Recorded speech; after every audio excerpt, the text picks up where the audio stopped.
Mark Anderegg, welcome to Acquiring Minds. Thank you. Well, delighted to be with you. Mark, you acquired a regional childcare business, Little Sprouts, as a traditional searcher. You grew the business aggressively, both organically and inorganically through more acquisitions, and exited to private equity. We are going to learn from that epic journey, as well as what you're doing today, which is as a professor, a teacher of ETA at Tuck at Dartmouth, and building a similar venture in doggy daycare, which Minds Capital, our fund, happens to be in, which is we're really excited about. Let's start off, Mark, way back when you decided to search. What was your background? Why did you want to buy a business? Yeah, thanks, Will. And by the way, thank you for your investment in our dog daycare business. We're thrilled to be in business with you. So my background was in finance, investment banking, private equity, and I would be in these private equity management meetings that many folks listening to this can relate to. And I always was more interested in what the folks on the other side of the table were doing. I really was drawn to this notion of like being a part of a team, showing up every day, trying to build something, linking arms and going into battle together. And yet I didn't have any good startup ideas. I didn't feel qualified to go into any particular industry. So I go to business school. At the end of my first year, I'm having lunch with one of the partners at my old firm, and I'm telling him how I really want to go and do something entrepreneurial, but I don't know what. And he says, "Hey, why don't you go raise a search fund?" I said, "What's a search fund?" Because this was back in 2009. It was a bit of an off the beaten path kind of thing. He described it to me. I thought he was out of his mind. I thought it was asinine. I couldn't fathom how that was a real thing. But as soon as I went away, like too good to be true, like vastly too good to be true. At the time I was maybe 26, 27. Who was going to give me money to wander around looking for a business? And then more preposterously, like go and actually sit in the CEO seat. I couldn't imagine how someone would entrust me with any of those responsibilities. But he said, I know I would invest, and I bet some of the other folks around here would too. So I went away and raised a fund during my second year. I ended up searching out of their offices. A number of the folks there were investors, and set off down the journey. And I'll disclaim right up front that I was the world's worst searcher. So I've got that going for me. So all of your listeners can enjoy stories from the worst ever searcher. Well, I'm going to want to hear why you called yourself that. But before I ask you that, Mark, it's funny, just recently in an interview for the Minds Capital podcast with an independent sponsor, Rick Apple, he says something like so many investors or so many finance types want to be an operator, fantasize about being an operator. And Nicholas, my co-host, and I were both like, oh, really? That's interesting because our impression is that most people don't want to be in operations and they want to just be gentlemen investors, making intellectual decisions, capital allocation decisions.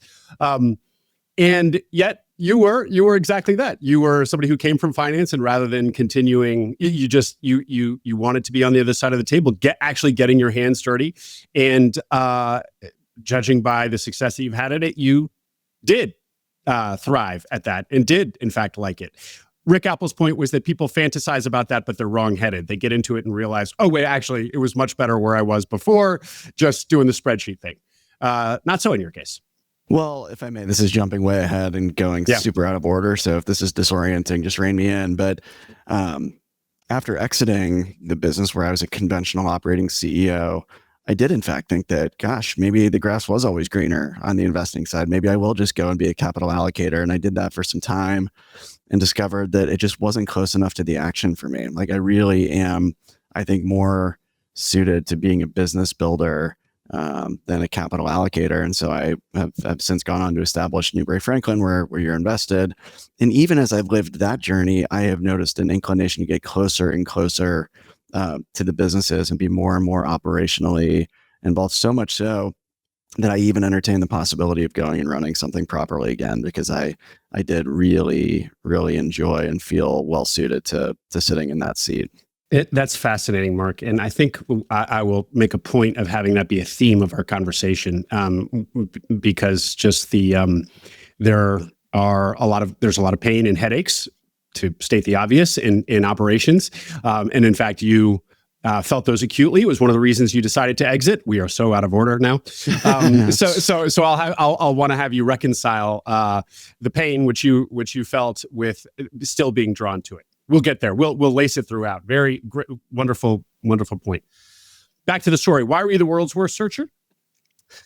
not enough volume and spent far too much time with business owners who are not motivated sellers. So I tell my students those were my fatal flaws. The amount of time I wasted, just like engaging with folks, like squinting at an opportunity, thinking that a deal might be had was it was just inexcusable. And then I had this perspective that I needed the outreach to be super high quality, really customized, and that resulted in, I think, above average yield. But it is fundamentally something of a numbers game, and I just wasn't getting enough into the top of the funnel. So to summarize it, one of my favorite people in the whole community, one of my search fund investors, many people listening will know this name, Bill Egan, said to me, "Mark, gosh, I like you a whole lot, but I don't like anything you're working on."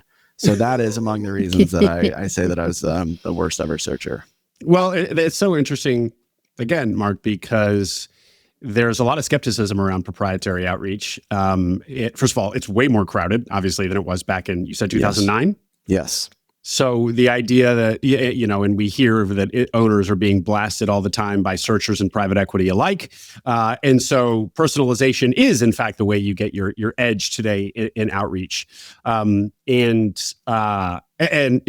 anyway, well, there's a sweet spot, I'm sure you're familiar with the acronym VARPing, right? So volume at reasonable personalization. Well, I don't know if you're familiar with it. So there's a group of thought leaders who during COVID initiated something called the Search Project. Some of your listeners may have tuned into these, and there was a series of, kind of conversations with practitioners on the subject. And one of the sessions was on this notion of sourcing, and the acronym VARPing was discussed. And again, it is this idea of like volume at reasonable personalization, because to your point, you do need to be highly personalized to break through the noise today, but equally you need to get enough volume into the top of your funnel that you give yourself enough looks. Yeah. And that's a tough balance to strike in my experience. Yep. Well, before we get off this, I think that actually the more important thing that you said here was about how you were squinting to convince yourself that there might be something there. What you weren't doing was, I guess, even once you got in front of or got on the phone with an owner, you weren't pre-qualifying them well enough.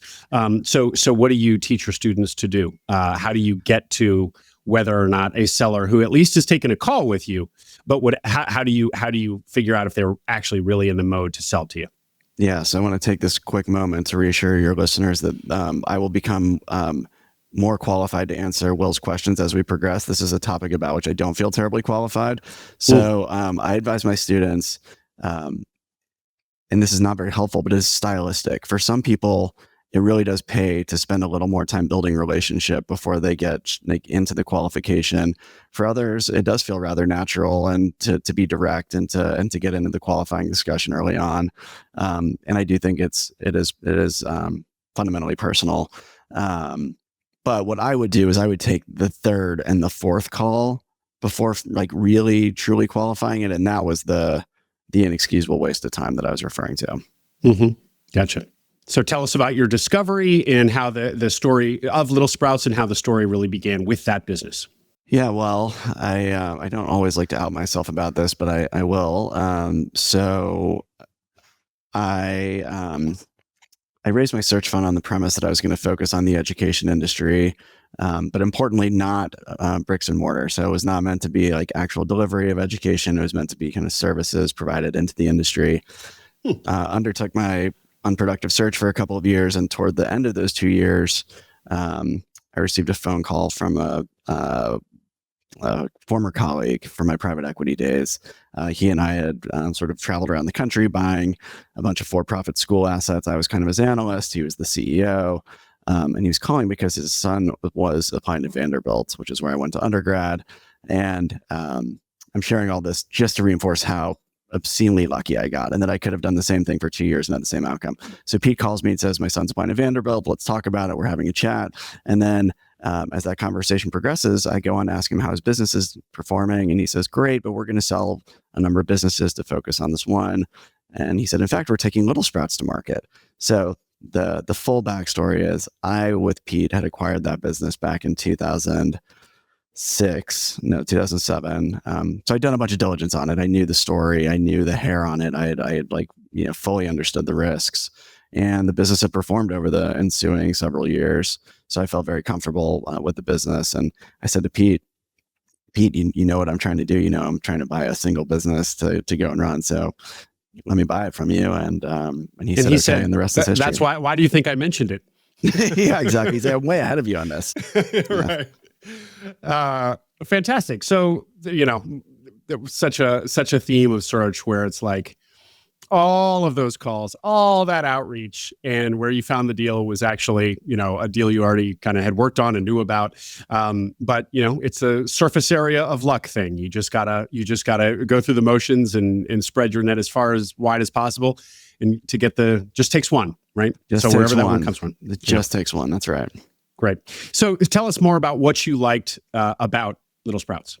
Yeah, and tell us about the business, please. The bullet points and there's on the plenty business that I didn't like too. Do you like when your guest answers questions that you didn't ask? So the things I didn't like about it, and that my investors were rather resistant to, included that it was pretty operationally complex by search standards. So very labor intensive. It was multi-site in nature. At the time, it had 16 locations, all geographically concentrated around Boston, but still, a complicated operation relative to many search deals.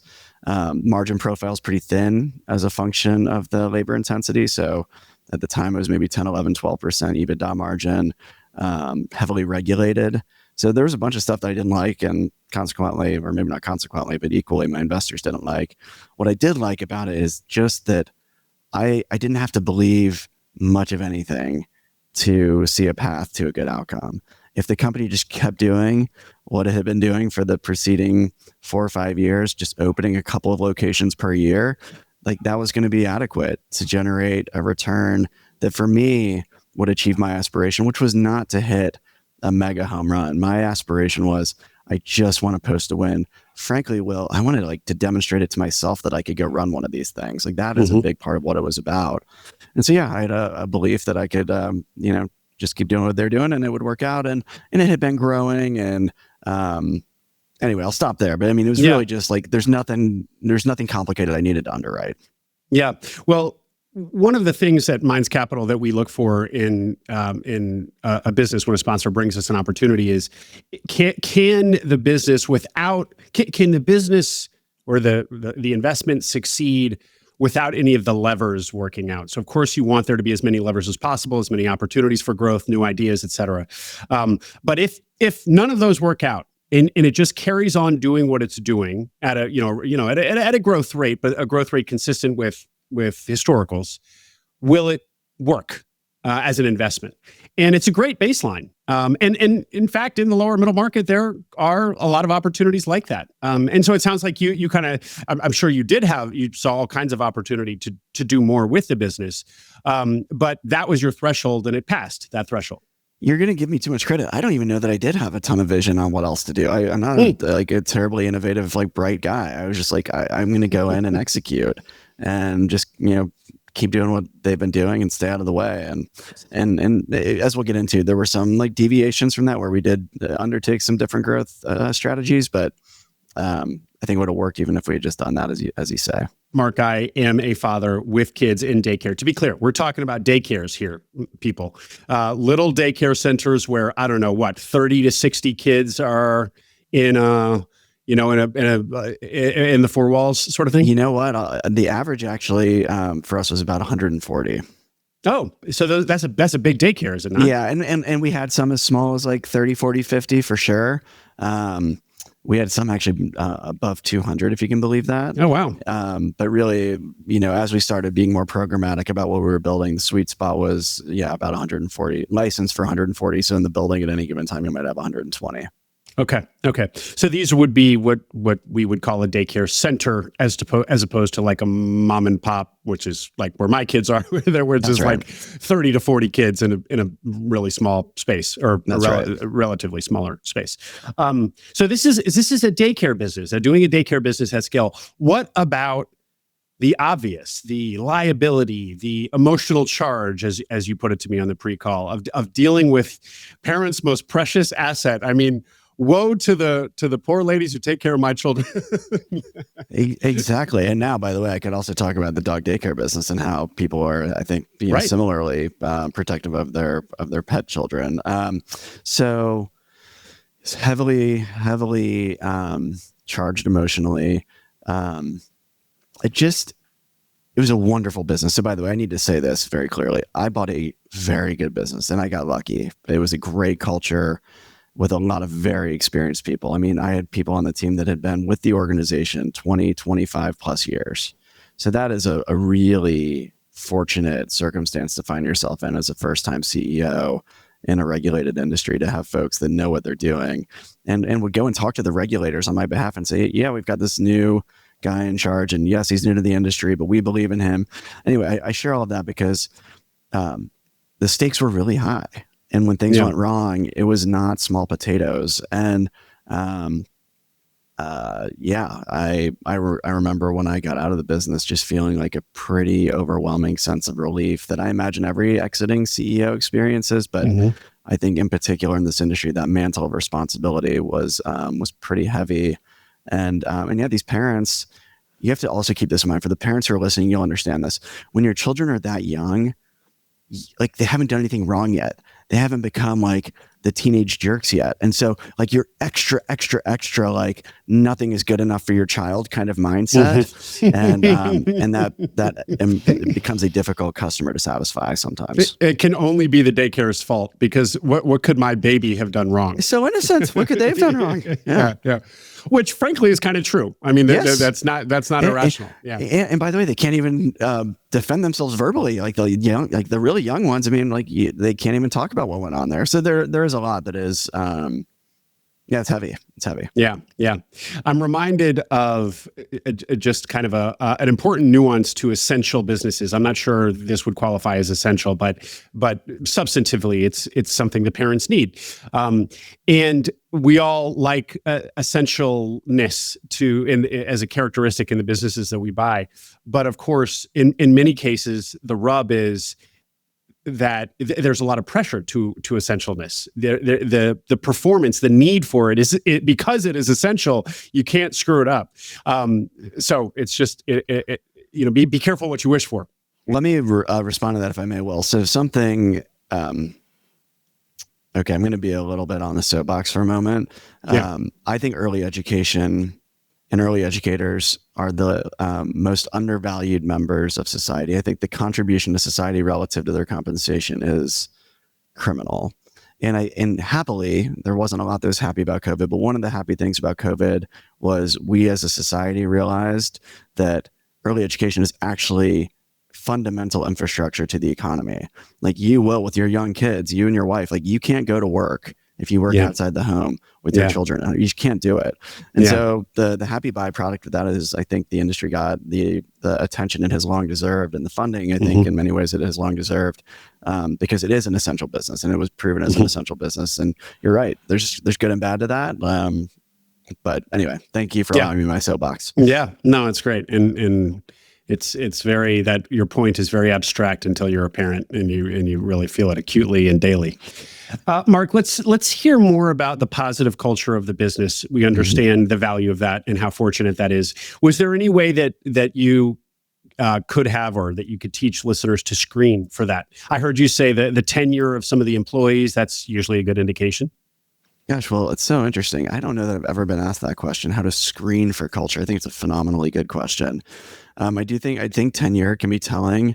And this is so amorphous. But I also think just trusting your instincts. I mean, I think a way to screen out culture would be if there's like a really strongly held aversion to allowing the searcher or the entrepreneur to spend time with the team.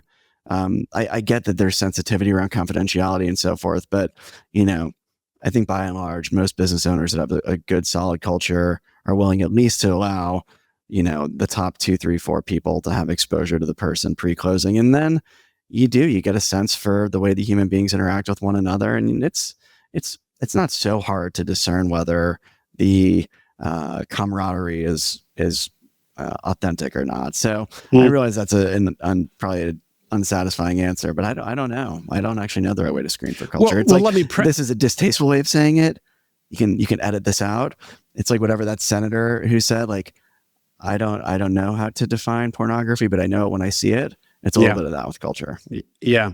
But let me press you on that, Mark, because as it turned out, the leader of the business did things post transaction that weren't honorable, let us say. So this was an interesting one where the seller proved to be maybe not 100% the type of character that you'd want, which is usually, by the way, the best proxy of all. If the seller is problematic in character, then you kind of walk. It's kind of a red flag. And yet that was kind of the case here. And yet still she left a very strong culture in her wake. Yeah, this requires a little bit of a nuanced explanation. So she, the founder, who is a wonderful person, sold the business to this guy Pete and his kind of education conglomerate that I worked on. So she was actually no longer the owner or the seller. She remained the leader of the business, to your point, but she was not the seller. And right. And so I share that distinction because when she left the business, she did so against her will, and actually was attempting to buy the business back when the seller decided to sell it to me. So the things that she did that I found to be maybe less than high integrity, and these things, to be specific, were attempting to not even always just attempting, actually hiring some of our key people, setting up a competitive business in the same geography. Those are things that I don't entirely begrudge her. I mean, she felt like, slighted, and so I have a lot of compassion for why she did it, and it made my life difficult. It was very enlightened of you, Mark.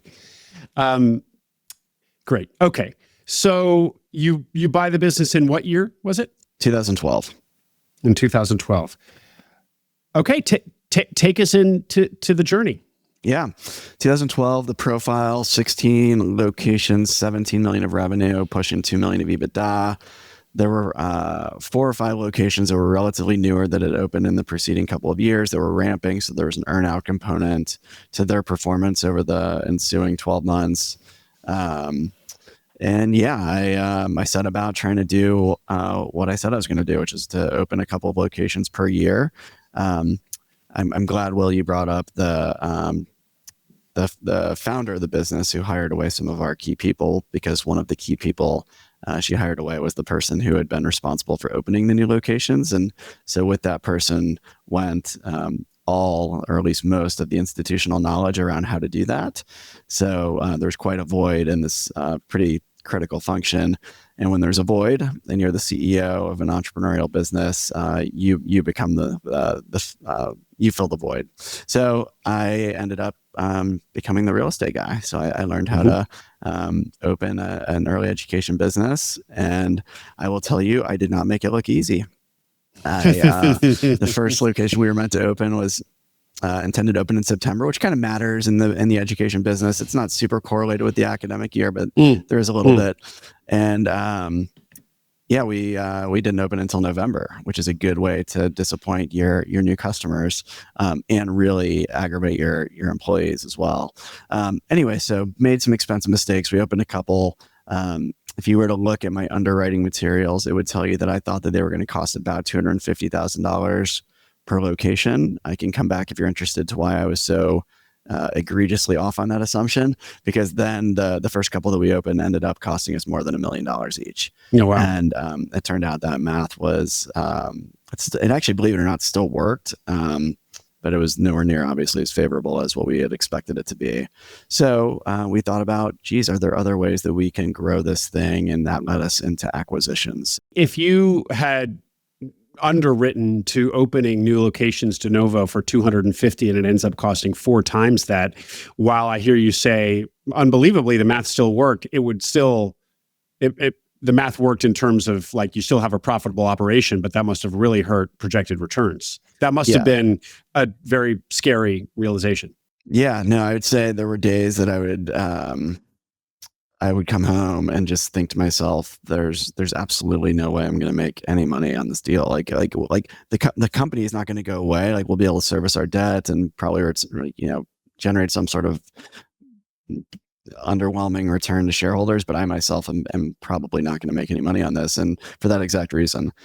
So how did I get it so wrong? So I bought it in 2012. which if you work backwards means I was analyzing, when I was trying to get my head around what the new locations would cost, I was analyzing the last 5 that had opened, which had sort of opened in the 9, 10, 11 era, which if you work backward from that is on the heels of the financial crisis. And the thing I failed to account for, very embarrassingly, is a number of the locations that I was analyzing were actually failed childcare centers that had already been purpose built out for that use. And so the cost to Little Sprouts to fitting it out was largely just a matter of like, some FF&E and some, reskinning it. And so I just totally whiffed on the fact that there was a bunch of actual build out that that wasn't required. So big shame on me. So yeah, that's how I got it so wrong. Thank you for that, Mark. And of course that leads to a big part of why the inorganic strategy blossomed. But before we get to that, let me just also highlight the fact that this was a $17 million business with 16 locations. So call it $1 million a location with a lot of kids per location. And you've already told us that it was low margin. So yeah, this just starts to feel like, there's a great expression that's basically like return on brain damage. A lot of moving pieces, a lot of like operational complexity, as you said, as your investor said, to squeeze out $17 million of revenue, approaching 2 of EBITDA. It's just interesting because as I led by saying, this ends up being a great success. But I don't know it's just an observation. Maybe the point is that these businesses become maybe it's a scale point. It's like a business like this, a very small mom and pop daycare business, becomes interesting at 15 locations and above. But and maybe the observation is that's why ETA is so powerful, because you can buy in at that point, as opposed to being the one who builds it from 0 to 15, where it's just not making very much money and really hard. Well, I appreciate you introducing me to that metric, ROBD, return on brain damage. So it was low ROBD for sure. And yeah, I mean, I hope he won't mind me invoking his name here, but Coley Andrews of Pacific Lake Partners was a board observer, and after a board meeting, I don't know, probably about year 2. Coley pulls me aside afterwards and says to me, "Gosh, Mark, there are easy ways to make money and hard ways to make money. And I think you may have found a hard way to make money." I was like, okay. And I mean, this is skipping ahead. That comment really hit me hard, and in many ways, kind of stiffened my spine to go and bring the business to market. I'm really jumping ahead. I mean, the staffing challenges are so immense. And yeah, I just was not convinced that this was a business that over the long term was gonna generate returns. So yeah, I can keep going down that vector if you want, but we'll return to it, because absolutely we want to hear why and when you chose to sell, especially since you would think that. We'll get there. So now take us to the chapter where inorganic growth, acquiring into Little Sprouts, became this incredible lever. Yeah. So although it was low ROBD, I will say that the business itself, it was a good equity efficient business. So what do I mean by that? We never had to infuse $1 of growth equity for the totality of this 7 years that I was running the business. And that's very pertinent to the inorganic discussion, because what we discovered after we started initiating outreach to all the mom and pop, the 1, 2, 3 center operators in New England was, if we were willing to be patient and buy when they were ready to sell outside of a process, we could pay 2 or 3 times. And our lender was happy to extend us 2 or 3 times to finance these. So it just became so fun, Will. This was the part that was so fun around year 2 or 3, as some of that initial de novo pain was, slowly softening. We started becoming the strategic buyer of choice in our industry, in our geography. And so the phone would just start ringing. And I can't think of anything more fun as an entrepreneurial CEO than when like you're not having to make the outreach, but rather, the inbound is coming to you outside of a process to buy super capital efficiently in your core market. So, and it's just fun because it's just like you're just growing. It's just a fast way to grow. And you get to look at these businesses. You can understand these businesses really quickly. You do a site visit. You see all the improvements. You can buy it for relatively inexpensively. What's so fun? Well, it's so interesting. So if you put yourself in my shoes, let's make the year, I don't know, 2015. A short 3 years earlier, I would have been desperate for a business owner to call me to say, like, would you like to buy my business? And now it's happening, not every day or even every week or month, but it's happening often enough that it was just like this thing that I had like so yearned for, which was the opportunity to go and buy good businesses, was now coming my way. And I don't know, there's not a lot in my view that's more fun than going and sitting down with a business owner, or more often than not in this industry, a husband and wife, and hearing their story and letting them talk about their baby, which is how they think of these businesses, and being able to look them in the eye and assure them that you're going to do right by it if they entrust it to you.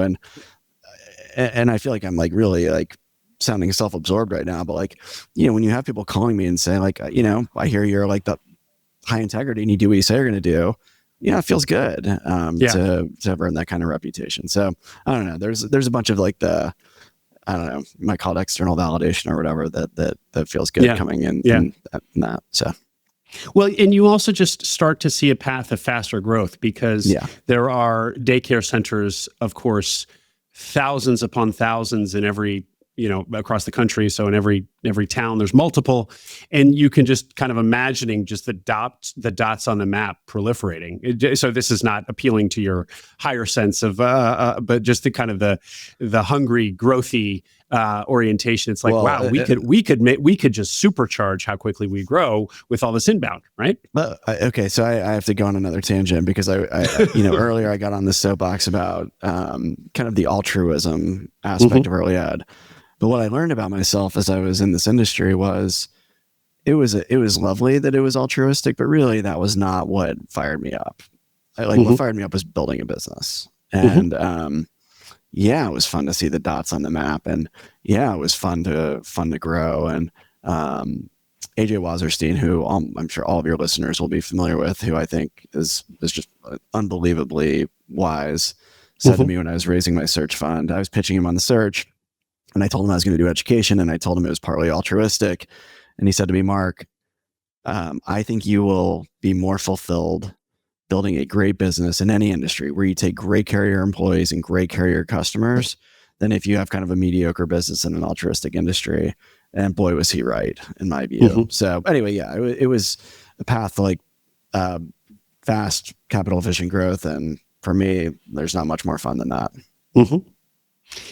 Mark, just let's underline the point of capital efficient. Financy people will understand what that means, but let's just highlight it for people who might not be so fluent.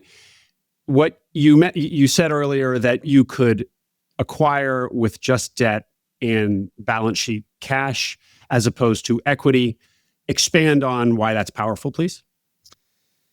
Yeah. So kind of finance 101 here. Yeah. Very simplistically, and this is maybe not the answer you're looking for, but if you put yourself in the position of the principal, so the CEO, the entrepreneur, whatever you want to describe yourself as, there's a million different structures, but almost all of them come back to, I make more money if my equity investors make more money. And the best way to make your equity investors more money is to grow without needing more of their money. So if you can compound their capital, the initial equity capital that they give you, if you can compound that meaningfully, that's vastly better for you than having to kind of consistently bring new capital in, because then you've just got to generate a return on that capital as well to earn kind of the same net proceeds to them or net return to them that triggers your economic incentive. So that's clear in my mind. Will, did I say it clearly enough? Okay. Yeah, I think you did. And let me also just add kind of the obvious that if you have to take equity to grow or to acquire, to do anything in a business, you are giving up your own ownership in the business, which is permanent and very expensive. And searchers probably, finance background or not, probably understand this intuitively, which is, a self-funded searcher is trying to buy a business without getting investors because they understand that those investors then will own 10, 20, 30, 40% of the business. They'd rather not do that. So that's a perfect distillation of debt. While it's heavier and you've got this interest payment and it might be uncomfortable, it's actually the most inexpensive way to grow. Well, compared to equity, I guess. Yes, yeah. 100%. So you want to be growing with debt if you can. That's super capital efficient. Absolutely. Very, very well said. Yeah, great.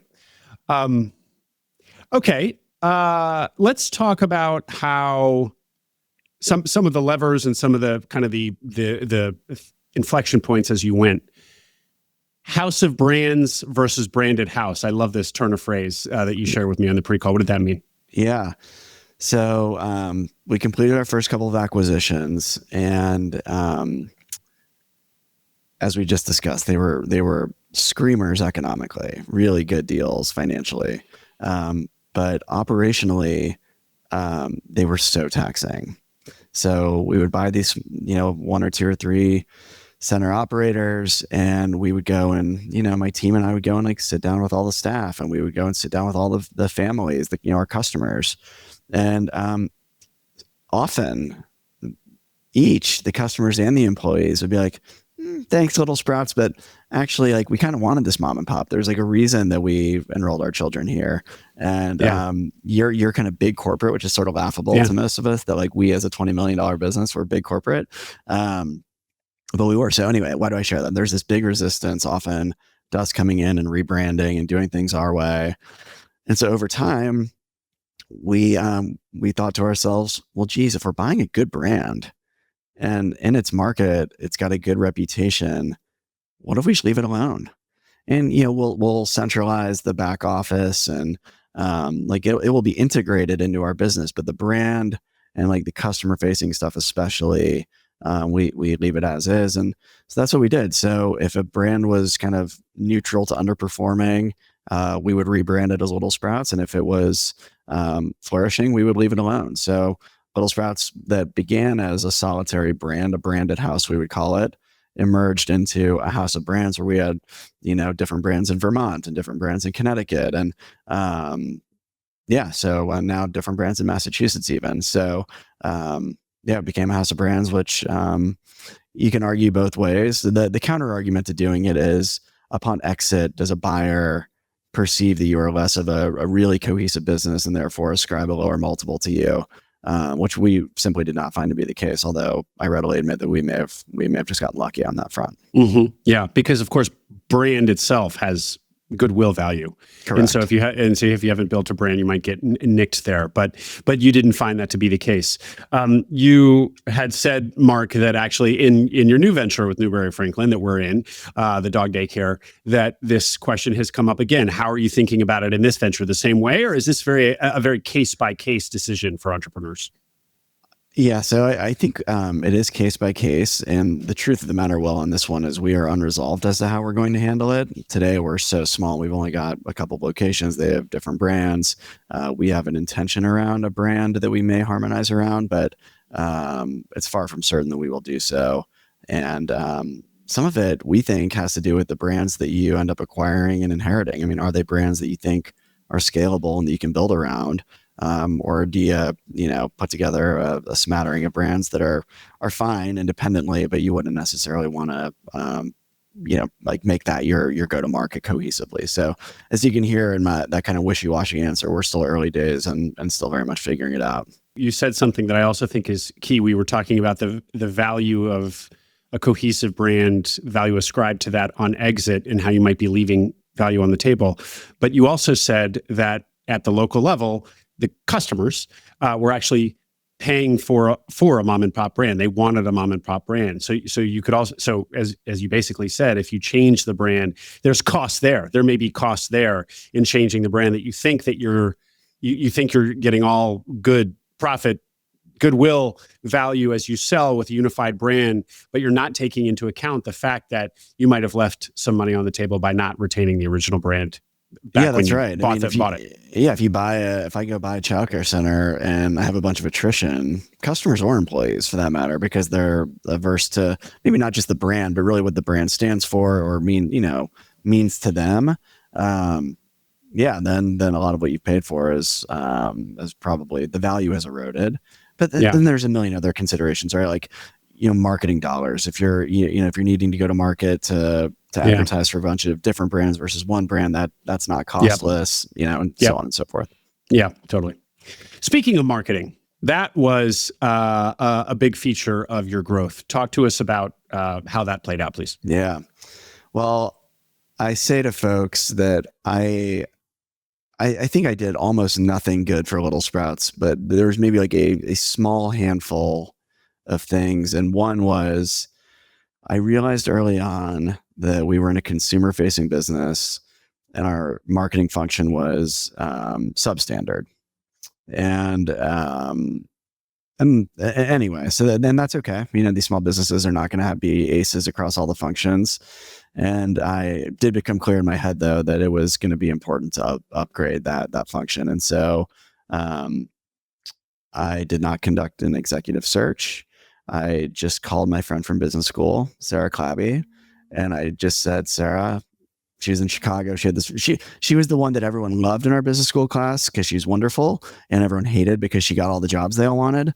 So she had this like fancy, marketing job at Pepsi, like international. She was traveling globally all the time, and I was like, Sarah, you've got to come to Little Sprouts. Like I need you to come. And I just kept calling until she agreed to come. And so several months later, she came, and it was like almost instantaneous. The improvement that we saw in our marketing function, and importantly culturally. So she was my first key hire, and she fit in beautifully into the culture. So the team embraced her, and she was one of these people like I don't know, she's not a unicorn, but like she was so high functioning and so capable that she was like a partner. She was basically like a partner that I could have searched with, but didn't. And I'm immensely grateful for her. Skipping way ahead, when I stepped down as CEO in 2019, the board and I agreed to promote Sarah to CEO, and she's now off on her next journey as CEO of a very successful childcare consolidation. Mm-hmm. So she's an absolute star. Mm-hmm. Well, good for you for getting her. Good for me indeed. One of the things that you said in our pre-call when we were talking about her in this was demand was never a problem for you. So the leads came, the customers came. It was interesting to me because one of the things that we often hear about the lower middle market broadly is that actually that it's not hard to get customers. And so often these businesses are handicapped by founders and the owners and the sellers who just aren't good at marketing or aren't doing the bare minimum or the best practices, aren't picking up the phone, aren't calling you back, don't have a CRM, aren't following up, et cetera.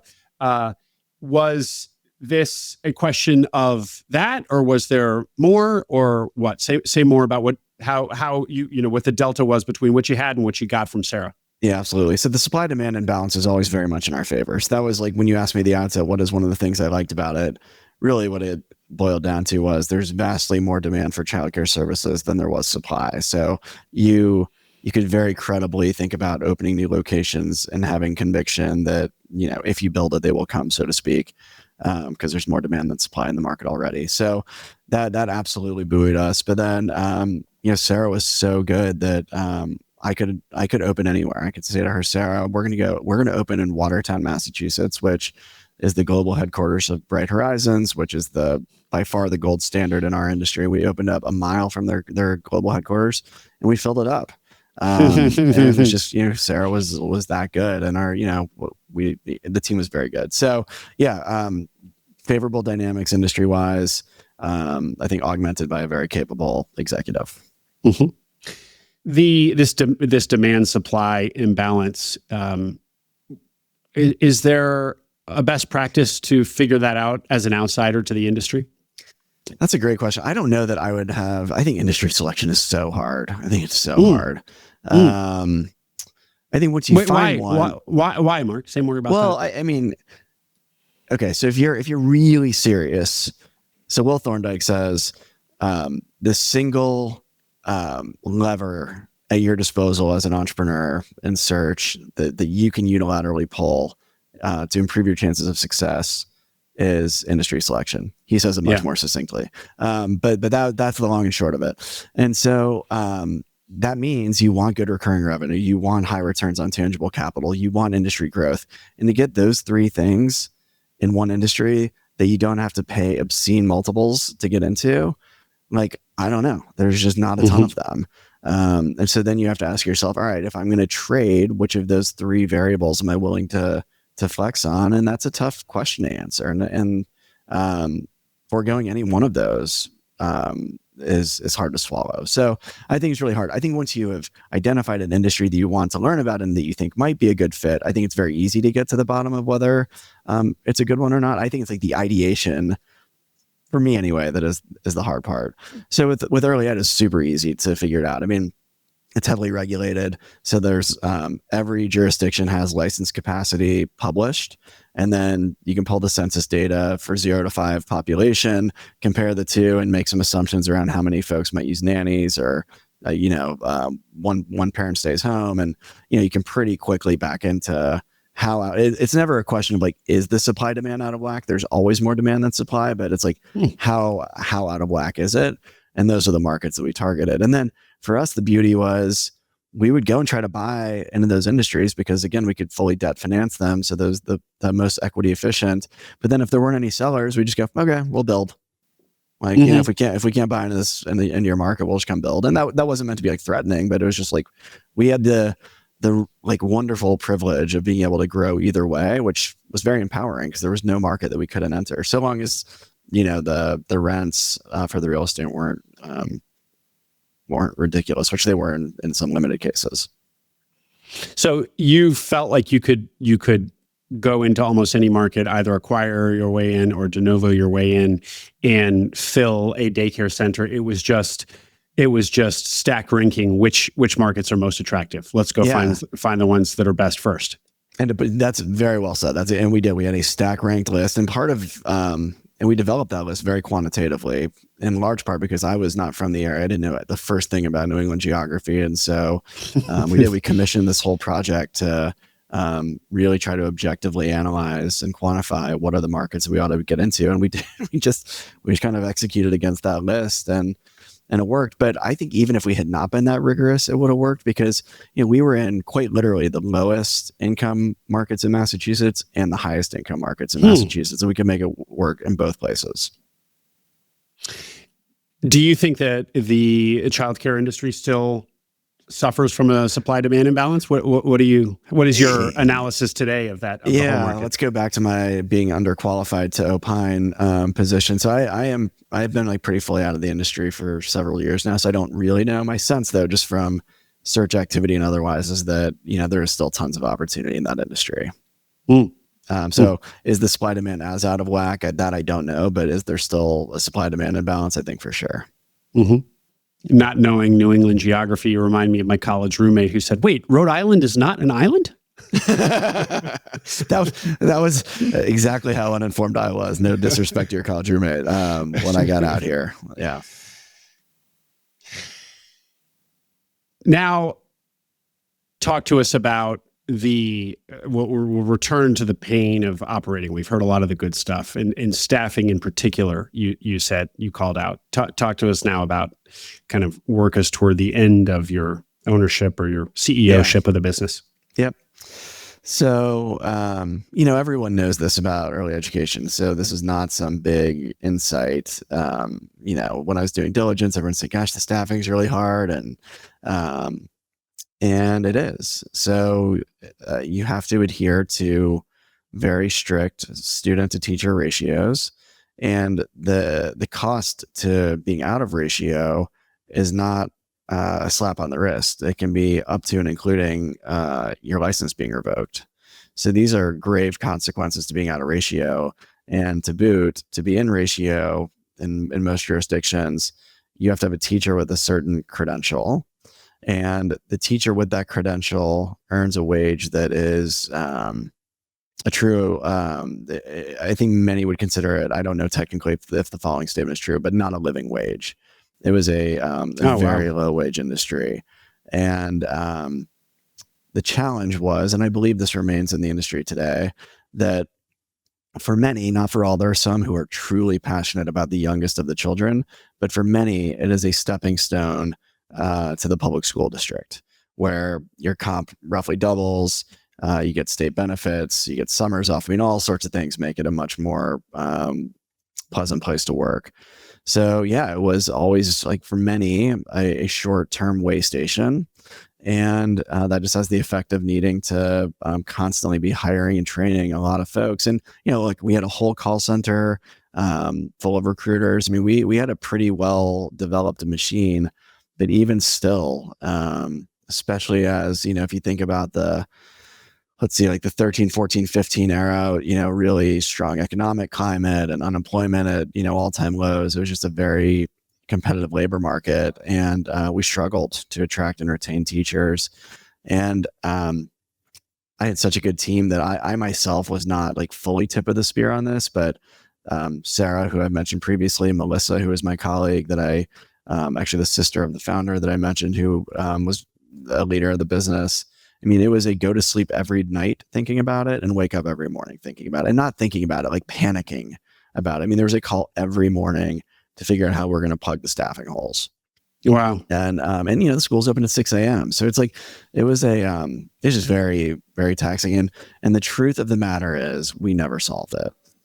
They may have solved it in my, after I left, I don't know, but during my tenure, we never solved it. And it became really, really taxing on all of us, truth be told. Yeah. Well, you are aware of other people in the industry, other colleagues in the industry who don't have the problem. They have solved it. We discussed. If you'd say it in the business, what were some of the ideas for solving it, or is there a solution, or is this just? I mean, you've kind of said that this is partly going to be a structural issue, no matter what. But there's got to be something, right? Yeah. So, in my opinion, in conventional childcare, which is what we were, I do think it's a structural issue, and I'm sure there are some who have solved it. I don't know how they've done it, and the truth is, I don't know if anyone's really solved it. The only CEO I know who has solved it, I'll keep him anonymous to respect his privacy and his business, but he has a unique aspect to the labor, his like teaching labor, that it's a fundamentally different source of labor, or like type of labor. And, I hired my, like, wonderful Sarah into the sales and marketing function. He hired his equivalent wonderful person into the people function. And so, he said to me, I feel totally covered on the staffing front, which I never thought I would hear someone in early education say. But I realize that's, again, a little bit of an unsatisfying answer, but that's what comes up for me. And Mark, I used to ask this question a lot, and the answer was always the same, but it's been a while, so I'll ask it. Why was, obviously you want to protect margins, so, but why was not just basically paying everybody more part of the answer? Well, gosh, I feel like now I'm invoking a bunch of names, but I mean, Irv Grossbeck would say, compensation and benefits are in finite supply, but praise and thanks are in infinite supply.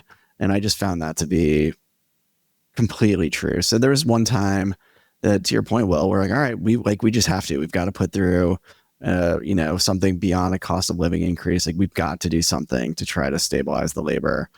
And so we did. We put through a wage increase that, for our little business, which at the time, honestly, we might have been like 4 or 5 million of EBITDA. It was not a big business. It was $1 million of incremental cost. And we didn't see it move the needle one iota. Wow. And, maybe we didn't do it right or whatever. But my experience of human capital matters is, yes, you've got to pay a competitive wage relative to their alternatives, but really it is about culture. It is about the way you treat people and helping them see how they're a part of something bigger. In my experience, like, paying $1 more than the competition, you might get a short-term lift, but I don't think that's a sustainable way. Mm-hmm. Yeah. Was there anything else in the core story of growing it that I missed? I feel like we hit everything in the pre-call, but I want to make sure. No, I mean, there's a million other, like scars I could share, but I would say one, just because we're talking about people stuff a little bit. So I hired a chief people officer, and that was not, I think of that as like one of these surgeries where you put an organ into the body and the body kind of rejects it. And it's such a critical one that it didn't go well, notwithstanding that the person is a wonderful human and very capable, it just wasn't a fit. And that was a big setback because I really was like at a stage where I'd finally internalized what I had long heard, but I just finally knew it in my bones, which is it is all about the people, all about the people, all about the people, all about the people. And so I decided to invest in this kind of expensive, fancy people person, and it didn't work out. And so that was a disappointing, I guess I'd say. So yeah, that was one kind of important part of the journey. But no, I mean, we covered most of it. So on the exit considerations, so in 2015, I was told that I had found a hard way to make money, and I thought buyers were paying unreasonable multiples for these businesses, and so I said to the board, let's go to market and see what we can get. And so there's only two board members. As I said, Coley was an observer, but two board members. One of them said to me, okay, let's go see what we can get. And the other one, and this is one of my favorite things I've ever heard in ETA, he said to me, Mark, you are only just now not a liability. Why on earth would you sell now? So it was like the least flattering thing I'd ever heard. Like, you were only just now not a liability. And so it was not unanimous among the board to go to sell, but, we ran a process and ended up getting some good offers. So we decided to sell. And even though up until the very end, that board member was very resistant to it. And in hindsight, I think he was dead right. I think he was absolutely right that we ought not have sold. Oh, really? Well, I mean, so here's the thing. If I allow myself to believe that the same ultimate buyer shows up just the same way, which is a big assumption, and for reasons I'm about to tell you is probably a flawed assumption, well, then I left like really, by my balance sheet standards, like a huge amount of money on the table. So yeah, it's just I like, the power of long-term compounding like was not allowed to fully set in. When you referenced it earlier as like dots on the map. And yeah, like when I think of the dots on the map, I just think to myself, how much bigger we could have made it if I had had the maturity and the patience to really allow the long-term compounding to set in. And I didn't. I had I was feeling some financial scarcity around illiquidity anyway, and was so desperate to post a win for my shareholders that I sold too early, which at Newbury Franklin is like a key tenet to what we're doing is long term, because I just don't ever want to make that mistake again. And Mark, so much of particularly people earlier in their careers doing ETA for the first time, getting a liquidity event and having a kind of solving the money problem, I've heard it said in Silicon Valley, just get that first slug of money in your account and then you can breathe in your career a little bit. The temptation is just very strong. The default is exit. What do you say? Do you discourage students from thinking that way, given your own experience? Yeah, it's such a profound question. Well, because Will, as you know, especially now back, I can give myself a little grace because 10 years ago, these options weren't as well developed. Yeah, I could, but a more mature CEO would have developed him or herself. But nowadays, there's tons of good options to continue to run a business with people that in your cap table by just exercising liquidity events, which you can do through any number of buy, sell, hold types of arrangements. And there's a lot of, Will Thorndike and Ken Weaver and Coley and Chris Hendrickson. There's a lot of really smart, experienced people in our community giving a lot of thought to this. So yeah, I wish I had just had the awareness and the maturity and patience to say to my board, listen, I would like some liquidity, but I still see a huge opportunity here. So is there something that we can do to kind of lock in that I can like tell myself I posted a win for folks. I got a little bit of liquidity, and then off we go and we keep building the thing. And I am certain that could have been arranged if I had approached it differently. And I wish I had. So that is how I counsel students and just colleagues in the community. But the real question is like, do you actually still have fire in the belly to do it? Because if you don't, or something has fundamentally changed about the industry, then right thing to do is to sell and move on. But if you still have the fire in the belly, then like it's like what a disaster to sell too early. Well, you mentioned AJ Wasserstein before, and he's got he's got many great papers, but one of them is devoted specifically to this question of long-term hold, and he basically lays out the math of holding as opposed to selling, and it's quite compelling. It is required reading in my course at Tuck. I agree. It is a very compelling paper. Oh, great. Okay. Yeah, as is a lot of the things that AJ has written.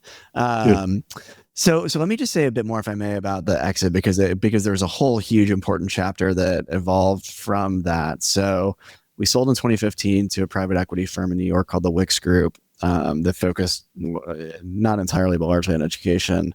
And the really exciting bit about that transaction was not the liquidity that I exercised, although that was lovely too. But right after the deal closed, the principal, the guy who'd kind of been at the firm for 8 years, wasn't quite a partner, but wasn't the junior member of the team. He and I were celebrating, having drinks with our wives, and he pulled me aside and said, "Mark, I know you're looking to bring someone on to run business development. How about me?" And I was like, "Kevin, you've got to be kidding me. Why on earth would you leave your cushy Park Avenue office to come, schlep up to Lawrence, Massachusetts?" And, he had some really good reasons. He's from Boston area originally. And I think like me, he was ready just to, like I was a few years earlier, he was ready to bet on himself. And, so he joined the team, and it was, as transformative as when Sarah came on. So really, the three of us plus Melissa, who again was the sister of the founder, it was really the four of us that they kind of went into battle together every day. And Kevin's presence on the team enormously accelerated the growth. So he is a run through the brick wall kind of guy, and just like will not take no for an answer, and just growth is in his DNA. So we did a bunch more acquisitions, some larger acquisitions.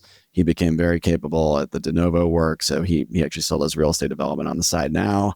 We just had a ton of fun, so much so that when we sold the second time, which I'll come back to, after the dust settled on that, I said, "Kevin, that was really fun. Like, can we please get back into business together, but this time as equal partners?" So he is my business partner now at Newbury Franklin. And I should say this, he not only ran business development for us at Little Sprouts, he also became CFO and was just, extremely gifted in that way as well. So that was a totally unexpected byproduct of the first transaction, but a very happy one. And then just to put a bow on the rest of the journey, continued growing, growth accelerated under, some of Kevin's leadership. And we got approached in 2018 by a French childcare company that was looking to get into the US. They at the time were in 12 countries. And we told them we were not for sale. And they said, "Well, everything is for sale. Name a price." So we made up what we thought was a price that would compel them to walk away. Instead, they said, "Okay." And they closed on it just a few short months later. So again, that was also very unexpected. We, of course, were not on the market. And while that transaction I would characterize as a very happy one economically, I would characterize the cultural fit as not so good. And Kevin and I and others, left our operational roles pretty quick after that deal closed, because it was, as I say to people, they asked me to run the US. And so I did that for a couple months. And it turns out being a country manager for a French conglomerate is not as glamorous as it sounds. So I think once you've been an entrepreneur, as I've heard it said, you're kind of constitutionally unhireable. And I very much felt hired at that point rather than empowered as an entrepreneur. And that was not going to work for me. But you did not feel hired after your first exit to was it the Wicks Group? Yeah, the Wicks Group. Yeah, that's right. And that is, and look, cognitively, I get it. Like, so I basically was CEO under 3 different ownership groups, and I was very aware in each case that I was fireable. So like, I knew I had a boss, like, and I knew I was like in many respects hired.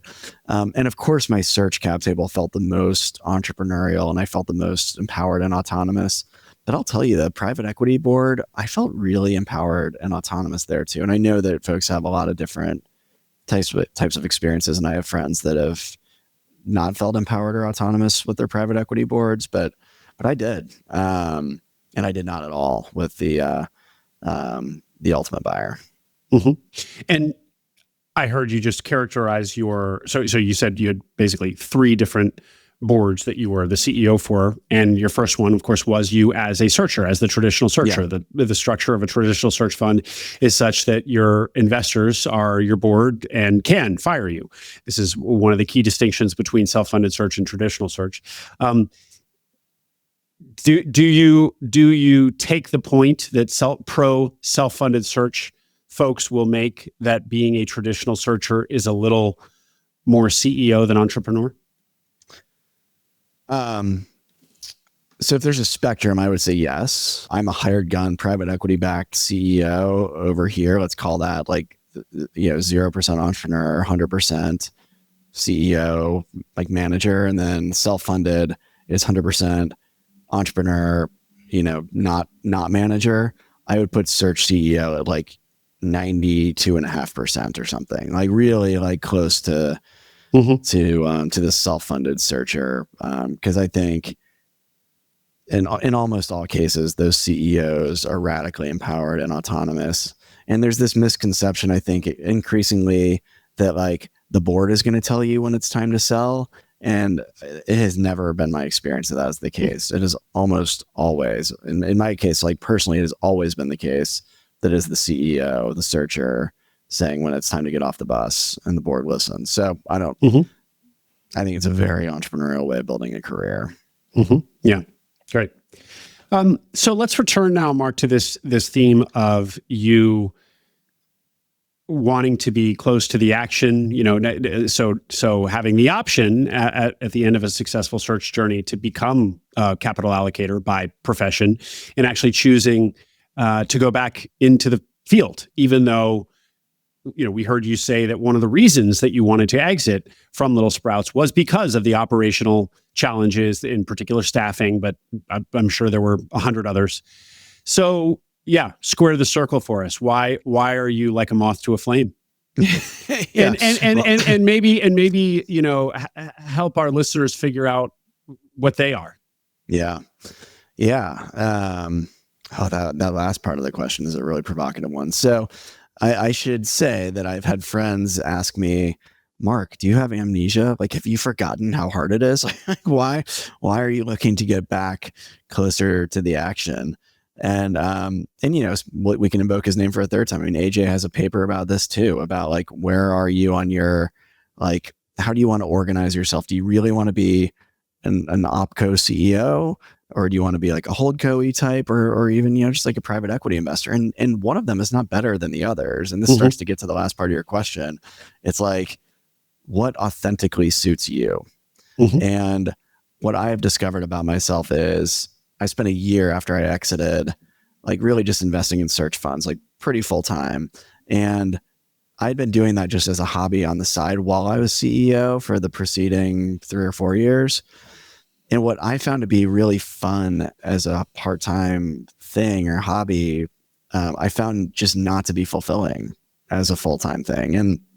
And by the way, there are a lot of people who I love and respect who find that to be the most fulfilling thing they can imagine. And so it's just, again, there's not good or bad. It's just what suits you. And what suits me is, I think I really derive satisfaction from waking up every day. And again, I said it earlier, I'm kind of a simple guy, like thinking about one business, like getting out of bed, thinking about one business, going to bed, thinking about that same business, and thinking about that same small group of people that I'm going into battle with every day. And to me, that is a really fulfilling way to spend your days. So I don't know if that fully addresses your question, but yeah, for me, it's just I'd rather be more focused than less, and spend time with fewer people than more. Maybe that's another way of saying it. And what about, Mark, as you reflect on your years in Little Sprouts, just how close to the action you were? Did one suit you more than the other? So in the early days, you probably maybe showing up at centers here and there, and maybe in the later days, much less so. You were, there was some distance between you and the front lines. Was in that spectrum, was there a place that you liked? I'm really glad you asked that, Will, because I could have left your listeners with the wrong impression. Like I don't consider myself like a very good, like maybe like conventional operator, like the small, like the things that you're called to do when the company is subscale before you can afford a team. Like, I'm not suggesting that I mean to get back into doing that. Like when I say, be closer to the action, I mean as a CEO with a real team. Like to me, it's like that's like, AJ and Kent Weaver wrote this paper, The Evolution of a Search Fund CEO, or sometimes we call it the 10X CEO paper. And they have these 4 different phases of like search entrepreneurs. Phase 1, or maybe they call it level 1, as like, typical self-funded, like really small like deal at first. And then like phase 2, you're getting into like, you've got a little bit of a team and you're starting to grow. But then level 3 is like when it becomes really fun. Like you're finally, there's like some consistency to the growth and you've got a real team. And then level 4, frankly, is a level I never got to, which is like a really kind of like mature business where you're as much like statesman patriarch as you are kind of strategic CEO. And that level 3 is like super fun. So that is where I want to be. So I'm really glad you asked the clarifying question. Mm-hmm. I really want to underline what you said, Mark, about being focused on a single business versus multiple, because among the many differences between being a CEO and or owner operator, in a business versus a capital allocator, among many differences, that is a key one. All your focus on a single business versus spreading yourself across multiple businesses, which a lot of people will like. That the people will say, "Oh, I have ADD, so I like being able to, dip into a bunch of different businesses, learn about a bunch of different businesses." That strikes me as a pretty clarifying distinction. Yeah, I think he summarized it super well. Yep. Mark, we're wrapping up here, but let's close with some of the interactions that you have with students and what you teach. First, share with us again the course or courses that you're teaching and where. Yeah, so I teach at the Tuck School of Business at Dartmouth College in Hanover, New Hampshire. I began teaching the entrepreneurship through acquisition course, which I continue to teach. And just this past spring, I began offering a short form course that I call the First Time Manager.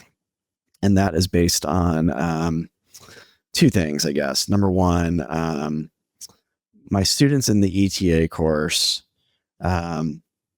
always left the course clamoring for more of the what actually happens when you're running the business. So the first half of the ETA course is how do you buy one of these things? And the second half is once you do, what can you reasonably expect to encounter, human capital stuff especially. And they always want more of that. And so, and frankly, it's the stuff I want to talk about too. I think it's for sure, for me, the more interesting subject matter. That's number 1. Number 2, David Dodson, who many of your listeners will be familiar with, like storied practitioner in ETA, was taught at Stanford for a long time, just a wealth of knowledge, tremendous board member, wrote a book that many have maybe already read called The Manager's Handbook. And I was so taken with that book that I was like, I think it ought to be a business school class textbook. So I made it one. So it's required. The course is based on his book. And I think it's just a very effective book that I wish had been out when I was stepping into a CEO role. So that's what I teach. Super enjoy it. And it feels like a real privilege to get to do that. I'm interested to hear, Mark, that the students actually clamor for more on the people stuff. I make a point of always talking about, it's about the people problems and so on, because I feel like that's actually what's underestimated and maybe not as interesting and sexy as, headline numbers. But it is, of course, as anybody who's listened to this podcast or dabbled at all in the lower middle market understands that that's really the raw stuff of what you're doing. But I generally feel like it's, talking about it is like eating your vegetables. It's not something that people, not something that necessarily interest people as much as making millions of dollars. That's interesting. That's a funny perspective, and it makes total sense as you said.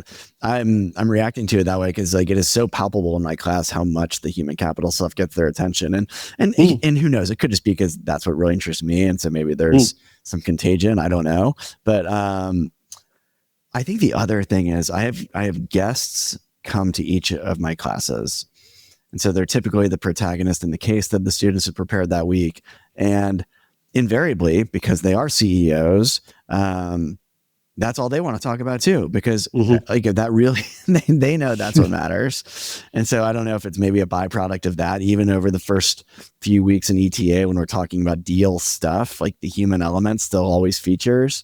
So maybe that spills over. I'm not sure. And it could also be said, I don't know, here's a little plug for Tuck. I do think Tuck students tend to be pretty well-rounded. And I think skew pretty high on like EQ, and I think maybe just have maybe on balance a natural affinity for people stuff, perhaps. Yeah. Mark, give us one of your favorite learnings or points made by David in his book.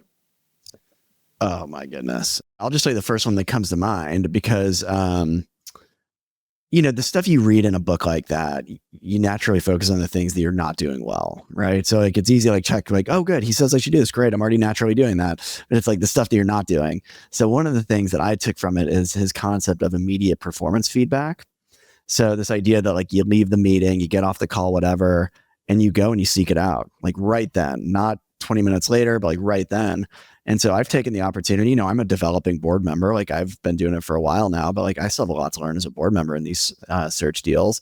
And so after meetings, I'll ask David, all right, give me some immediate performance feedback. And I'm like, what a great gift to get to learn from him. And I don't know. So like the importance of like seeking feedback is what comes to mind. Yeah. But the immediacy is key. Yes. Asking somebody for right then as opposed to later. Yeah, great. Mark, let's close with what you're working on today, which is where our paths intersect other than this interview. You went back with some of your colleagues from before, Kevin, namely, and you chose a market and you are pursuing a similar but slightly different playbook. So expand on all of that for us, please. Yeah, so this might be a lengthier answer than you want in our waning minutes here. But so Newbury Franklin, when I approached Kevin and said, let's do this, the premise was the following. Kevin, it was really fun being a strategic buyer in a good, solid industry. Let's go do that. And let's do it a few more times. And let's get as close to the action as we think we can be where we're really adding value. Let's collaborate with, let's like back CEOs who are entrepreneurial and want to build a great business over a long period of time in a particular industry. And let's support them with our experience being a strategic buyer and with like de novo expansion. So that's what we're setting out to do at Newbury Franklin today. We've got two platforms, one in an industrial end market, and another in dog daycare and boarding, as we've referenced a couple of times. So that's what we're up to. And I can't think of a more fun way to build a business than with a long-term orientation, being well capitalized to go and exploit both organic and inorganic opportunities. And the key difference there is you are partnering with CEOs. You guys are not the CEOs. You're at the platform level. That's right. That is right. And the thing that I want to clarify though is, that distinction could make us sound private equity-ish or which is fine. I mean, there are objectively there's private equity aspects of what we do, but really Kevin and I are trying to build a business. I really build Newbury Franklin as a business. Doing things the same ways and really being consistent with how we go about things. So that's like a point that I really do want to emphasize, because it is different than I think some of the ways people go about this stuff, which again doesn't make it right or wrong. It's just our way that we're doing it. Mm-hmm. And the long-term nature here, we've already heard how you feel some regret about your exits before with Little Sprouts. Talk to us a little bit more about that. Talk to us about market pushback that you experienced, including from us, despite my own personal affinity for long-termism. Having our own LPs in Minds Capital, we need to be very attentive to getting them back their capital. So contemplating an investment in a longer-term play was a stretch for us, but we liked you guys so much, and we liked the opportunity so much. We made an exception, but it was, and I suspect that a lot of your LPs probably pressed you on that. Maybe I'm wrong, but talk to us about raising money around a long-term play. Yeah, absolutely. Well, I'll begin by thanking you yet again for making an exception to your typical approach. So you said the word regret, and I may have even used it myself earlier. I don't know that I would. It's hard to call it regret, because it would be disingenuous not to acknowledge that there's a lot of goodness that comes from having some liquidity at a relatively early stage in your career, because of course that affords you the luxury to invest back into these assets, which I found to be both lucrative and deeply fulfilling. Notwithstanding what I said about not identifying as like capital allocator, going on the boards, like the relationships with the CEOs where I am on the boards, I treasure. Like I absolutely treasure those relationships. Okay. So raising money for long-term hold. Yeah, I mean, it totally eliminates the vast majority of the investing population. And what it leaves you with is a very self-selecting group that in my view are like the absolute best partners. They're folks that are saying, like, I have one of my favorite investors, Dave Chandler, says, Mark, this isn't for me. This is for my kids or their kids. I just that mindset really resonates with me. That like we're being serious about doing this for a long period of time and really compounding meaningfully. But yeah, I mean the long and short of it is, like, in and around our search community, there's a good number of people that are very serious about and put their money where their mouth is on long-term hold, and being in relationship with them has made the capital raising viable. But I'll totally acknowledge it. It's far from easy. Yeah. Well, Will Thorndike's name came up earlier, and his name has come up on That's other shocking. episodes That's as well. shocking that Will's name has come up on this podcast. Well, you'd be surprised, actually. It hasn't come up as much as oh my God, as I would assume it would be an every session occurrence. What do I know? Yeah, no, when we talk to folks who are plugged into the kind of traditional search and original search world, it absolutely does. Self-funded searchers are a little less aware of him, but of course, author of The Outsiders and a big influencer in our world, an investor. And it seems like more recently he's kind of publicly been talking about, his name appears to be in the air more, maybe just because he came out with the second episode of his podcast where he's doing the Ashurian story, but. My understanding is that he's really pushing his own investment philosophy of long-term, first of all, long-termism, but also kind of with a ETA and growth through acquisition playbook. And so I don't know if that maybe that's not new. Maybe that's always been there among some of these folks. But it seems like it's in the air more, and there might be a bit of a kind of mini trend there from a capital perspective.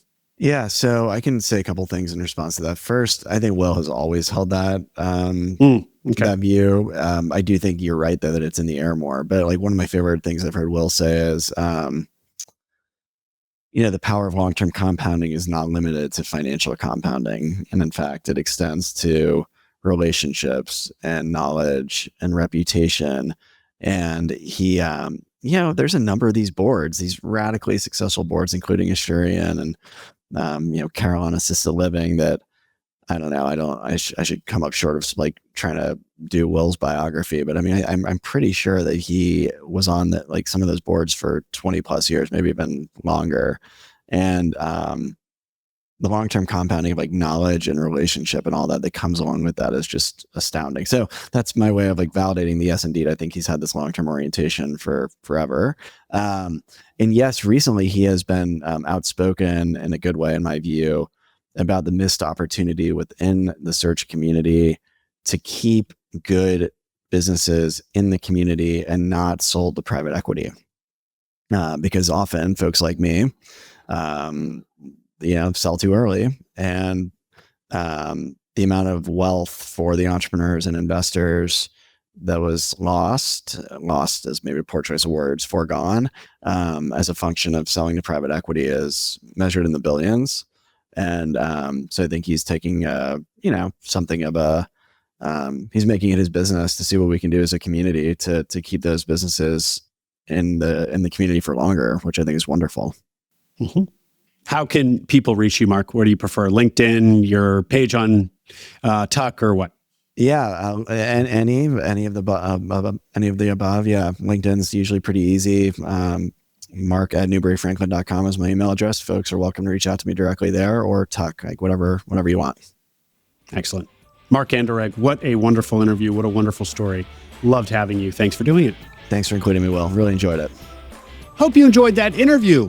Don't forget to subscribe to the Acquiring Minds newsletter. We send an email for every episode with an introduction to the interview, a link to the video version on YouTube, and soon, key takeaways, numbers, and more essentials from the interview for those of you who don't have time to listen or watch it. Subscribe at acquiringminds.co. You'll also find all our webinars there on the website, both those we have coming up and recordings of past webinars. At this point, there are over 30 webinar recordings, a wealth of information on all the technical nitty-gritty of buying a business. acquiringminds.co.